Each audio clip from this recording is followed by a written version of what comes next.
Le carrefour de l'info sur Arabelle.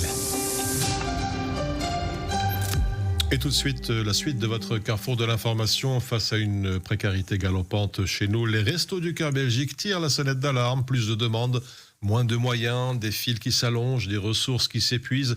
Aujourd'hui, nous avons le plaisir de recevoir Guy Stukens, vice-président des Restos du Cœur Belgique. Bonjour.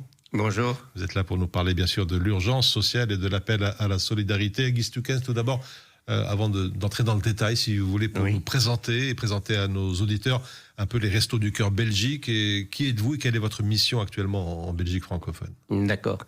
Alors, comme vous l'avez dit, je suis Guy Stukens. Je suis d'ailleurs né à Schaerbeek, donc pas loin de votre radio. Et j'ai un passé de... J'ai terminé en tant que patron d'une PME namuroise. Et voilà, je me suis dit à un moment donné qu'il était temps de faire du social. Et j'ai rejoint en 2019 les Restos du Cœur via le Resto du Cœur de Wavre. Justement, à propos des Restos du Cœur, comment l'association a-t-elle un petit peu évolué au cours de ces dernières années? Alors, l'association des Restos du Cœur, d'abord, on en compte 21 aujourd'hui. 21 Restos du Cœur à des endroits différents, des localités différentes, avec d'ailleurs des spécificités un peu différentes, mais avec une charte commune qui est effectivement de venir en aide aux personnes démunies ou aux personnes en pauvreté même, notamment les sans domicile, mais pas uniquement. On en parlera sans doute après. Le public a fortement évolué au cours des dernières années et nous avons notamment distribué en 2024 pas moins d'1,640 ou 1,650 repas. C'est dire l'ampleur de la situation actuellement.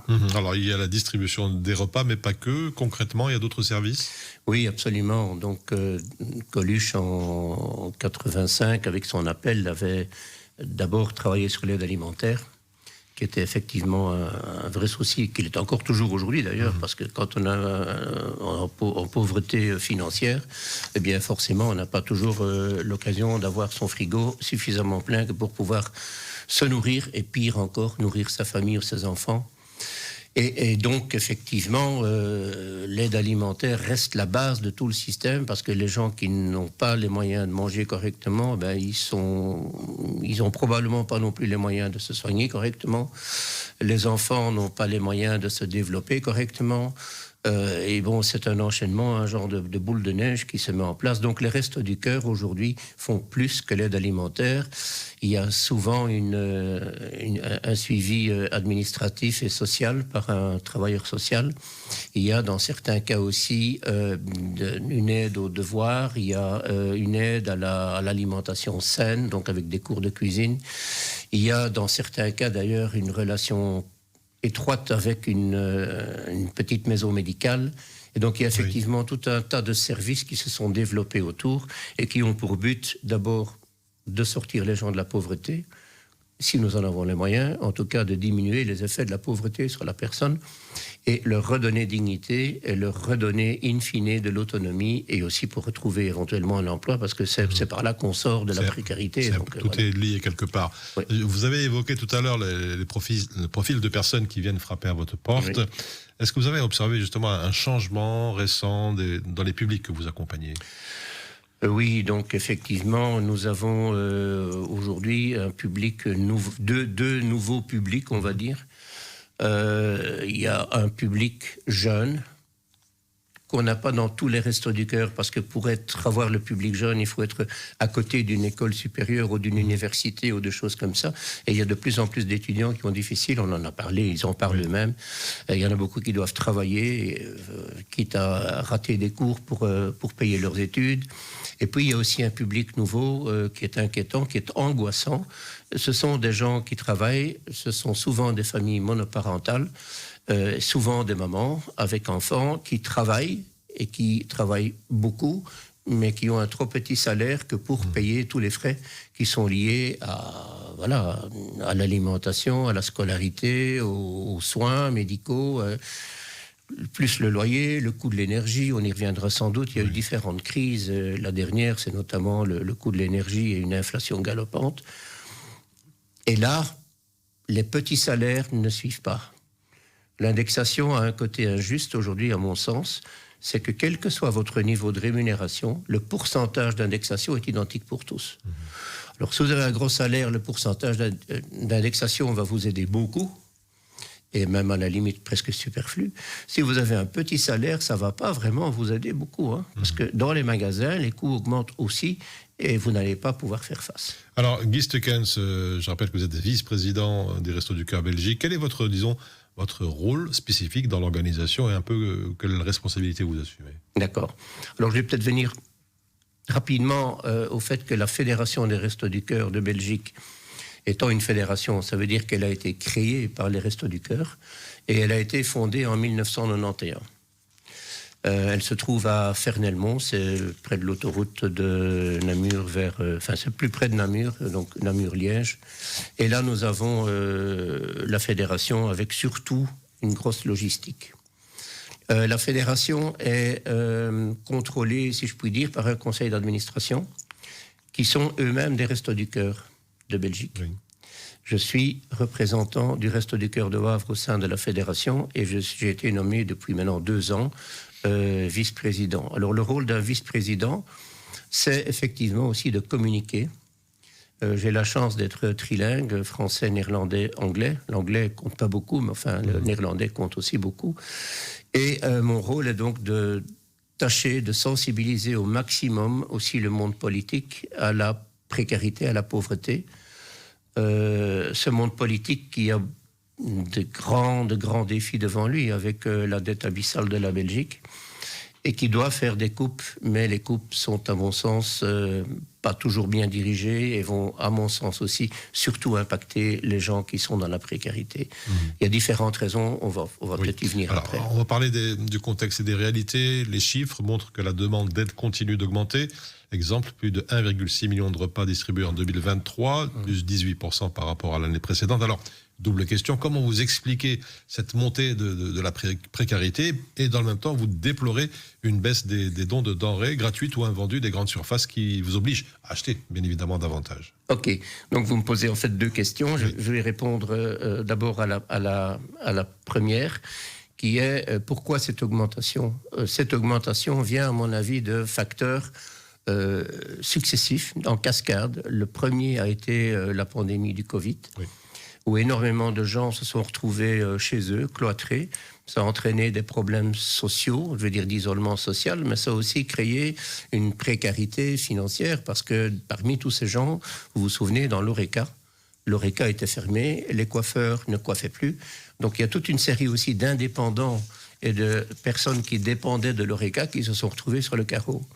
Ces personnes ont tenu le coup un petit temps et puis sont venues frapper au CPS, à la porte des Restos du Cœur de Belgique. Et là, on a une première très grosse croissance de la demande. En 2021, on a encore eu un côté de pandémie et puis on a aussi, après coup, eu les inondations.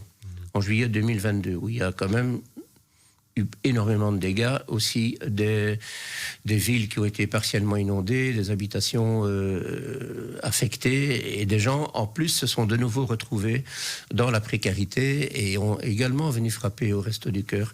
Et puis, c'est pas tout, parce qu'après, il y a eu la crise énergétique, avec les prix qui ont flambé, vous vous souvenez, le prix de l'électricité, oui, le prix du gaz et tout ça. Absolument. Et voilà, tout ça impacte terriblement. Et puis maintenant, in fine, on a encore eu la Russie qui a envahi l'Ukraine, qui a encore posé de nouveaux problèmes. Donc on va de problème en problème. Ça entraîne effectivement de plus en plus de gens qui ont des problèmes et qui tombent dans la précarité et qui ils vont jamais avec plaisir frapper à la porte du CPS. Ils vont pas avec plaisir toquer à la porte des Restos du Cœur de Belgique, mais ils y sont amenés. La deuxième question que vous aviez, vous pouvez me la rappeler? Alors, plus de demandes, moins de moyens, vous déplorez une baisse des dons, de denrées gratuits. Okay. Alors, la baisse des dons, elle vient de plusieurs facteurs. Le premier facteur qu'on ne peut pas discuter, c'est peut-être une meilleure gestion des stocks. Un des facteurs qui joue là, c'est aussi pour certaines grandes chaînes, la franchisation, si je peux m'exprimer comme ça, de magasins, et qui font qu'il y a un patron sur place qui est obligé pour lui-même de gérer ses stocks et de tâcher de ne pas avoir trop d'invendus, parce que des invendus, c'est de la perte sèche. Voilà, je pense aussi que leurs marges ne sont pas énormes et qu'ils sont donc tenus aussi à essayer d'avoir le moins d'invendus possible. Mais à ça s'ajoute un élément que j'apprécie beaucoup moins, c'est le fait que des business, j'appelle ça des business, je ne vais pas citer des noms, mais s'installent dans la revente d'invendus. Donc en fait, ils achètent notamment des invendus au magasin à très faible prix et ils les vendent par Internet avec un bénéfice. Il est clair que tous ces invendus échappent aux associations d'aide alimentaire et il est tout aussi clair que tous ces invendus échappent à ceux qui en ont besoin. Donc alors, tout ça fait effectivement qu'on est obligé d'acheter. Mais pour acheter, il faut des euros. Et pour avoir des euros, il faut avoir des dons. Alors justement, ceci nous amène à la question suivante. Le contexte actuel, c'était l'information de ces dernières semaines. Le gouvernement Arizona, les différentes coupes budgétaires à droite à gauche, le budget fédéral pour l'aide alimentaire en Belgique va baisser fortement pour 2026, passant de 27 à 15 millions d'euros d'après les estimations. Bien sûr, tout cela aura un impact sur votre action. C'est catastrophique. Pourquoi c'est catastrophique ? Parce que autant on a eu une cascade de crises, eh bien maintenant on a une cascade de mesures qui vont nous tomber sur la tête et qui vont amener des gens encore en plus au niveau des Restos du Cœur de Belgique. La première donnée, c'est la toute première qui était sortie à l'époque, c'est, moi j'appelle ça taxer les dons. Certains diront non, c'est pas taxer, c'est diminuer la déduction. Oui, mais enfin ça revient un peu au même. Il y avait 45% de déduction fiscale sur les dons à partir de 40 euros. Eh bien, ce sera ramené, en tout cas c'est le projet, à 30%. Il n'est pas sûr que ça ait un impact important, mais en tout cas, ça n'aura certainement pas un impact favorable. Oui. Donc ça, c'est une première mesure. La deuxième mesure, c'est effectivement le fait que le fédéral va couper dans son budget d'achat d'aide alimentaire européenne. Et ça, c'est catastrophique parce qu'on parlait par le passé, l'année dernière, de 27 millions d'euros d'achat d'aide alimentaire. Eh bien, ça va devenir 15 millions. Mais entre 27 et 15, ça fait pratiquement 44% de diminution. Et il y a des associations d'aide alimentaire qui ne distribuent que ces produits-là. Donc, en fait, ce sont tous des produits qu'on appelle secs, dans notre jargon, des produits non périssables. C'est de la farine, du riz, du café, des confitures, enfin bon voilà, oui. Tout ce genre de choses-là. Oui. Mais il y a beaucoup d'associations qui n'ont jamais que ça et qui ne peuvent distribuer que ça à leurs bénéficiaires. Au niveau des Restos du Cœur, on a aussi des invendus de magasins, on achète aussi assez bien de produits frais. Donc mais l'impact est là, c'est-à-dire si aujourd'hui on doit déjà acheter, eh bien demain on devra acheter plus. Mais pour acheter plus, il faut plus de dons.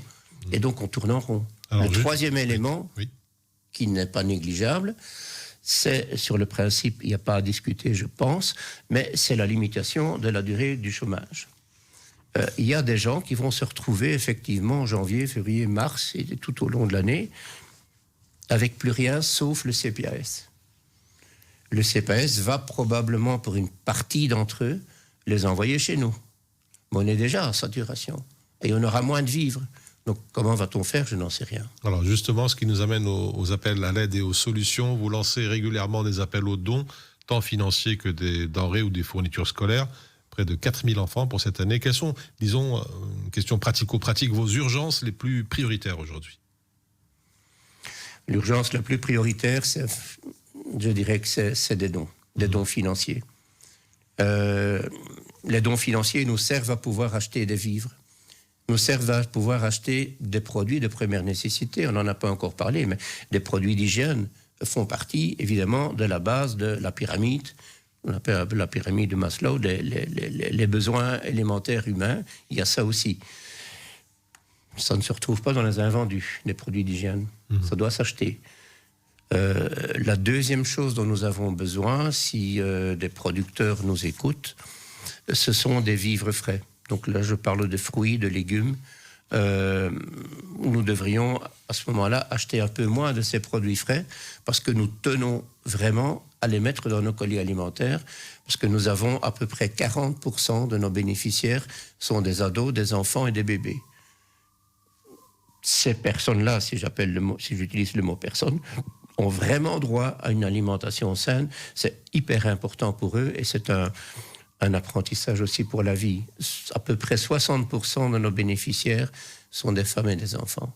Alors, quelles Donc, sont, il y a vraiment besoin. oui, quelles sont vos attentes vis-à-vis des pouvoirs publics, des subventions logistiques, des partenariats? Qu'est-ce que vous demandez aujourd'hui pour éviter que tous vos moyens, finalement, s'effondrent? Il n'y a qu'une seule demande qui vraiment est importante là-dedans, et c'est se décider au niveau politique à soutenir les associations d'aide alimentaire. Je parle évidemment ici des Restos du Cœur, mais j'imagine que c'est pareil pour les autres associations d'aide alimentaire. Nous n'avons pas, et nous n'avons en fait jamais eu, de subsides structurels de la part des pouvoirs publics, qu'ils soient fédéraux ou régionaux. C'est quelque chose où j'ai l'impression qu'au niveau politique, on se dit, ils ont toujours fait comme ça, ils arrivent à s'en sortir, ils s'en sortiront encore bien demain. Ils trouveront une manière de s'en sortir. Ça ne nous coûte rien, ils ont des bénévoles, ils ont des invendus, et puis c'est tout. Mais à un moment, ça va s'arrêter. À un moment donné, on ne saura plus faire face. Il y a des restos qui vont devoir fermer. Ils vont faire des choix impossibles avec la quantité d'aliments qu'ils ont. Ils vont devoir choisir à qui les donner. Oh, c'est horrible. Alors, un peu de beau bon cœur à l'aube de l'hiver et des fêtes. Vous proposez d'offrir plus de 8000 menus de fête aux personnes démunies. Une opération qui est la bienvenue en ces périodes compliquées et difficiles. Alors, comment vous mobilisez-vous pour cette solidarité à cette période cruciale de l'année? Alors, c'est via la Fédération des Restos du Cœur, effectivement, que je pense que c'est la 4e fois consécutive qu'on distribue à chacun des Restos du Cœur de Belgique des repas de fête qui sont composés d'une entrée ou d'un potage, un plat principal et un dessert, de manière à offrir effectivement un peu de sourire, un peu de bonheur aux gens qui soit se trouvent seuls, parce que c'est également une pauvreté, la pauvreté d'être socialement isolé, et des gens, des familles qui n'ont pas de quoi se faire un beau repas festif et qui vont devoir manger quelque chose de très très simple. Alors effectivement, la manière dont on le fait, c'est qu'on commande chez des traiteurs et qui, pour un prix très bas, forcément, préparent ces 8000 repas qui sont ensuite distribués. Comment nous finançons ça? Nous espérons, encore une fois, recevoir des dons, souvent de particuliers, et on peut y souscrire via le site web, à mon avis, de la Fédération des Restos du Cœur, et on peut là donner 1, 2, 3 repas aux personnes qui en bénéficieront. Alors, une dernière question avant de quitter. Guy Stukens, le temps passe très très vite, disons à plus long terme. Est-ce que vous avez des projets ou des espoirs pour les Restos du Cœur Belgique pour anticiper justement et répondre à cette crise qui semble interminable finalement? L'espoir que j'ai, c'est qu'on serait soutenu le plus rapidement possible, et en tout cas pas à long terme, par les pouvoirs publics, de manière à pouvoir effectivement aider les gens à se sortir de la misère, parce qu'aujourd'hui, qu'est-ce qu'on fait? On met un pansement sur une plaie. On ne sait pas faire plus, on ne pourrait pas soigner plus. Et on espère, avec des subsides et des partenariats, arriver à être un contributeur effectif dans la lutte contre la pauvreté. Voilà, on l'a compris, les Restos du Cœur ont besoin de chacun d'entre nous. La solidarité, on le sait, n'est pas un luxe, mais une nécessité. Guy Stukens, vice-président des Restos du Cœur Belgique, merci d'avoir été avec nous. Et merci à vous et bonne journée. Merci, on se retrouve dans quelques instants pour la suite du Carrefour de l'Info.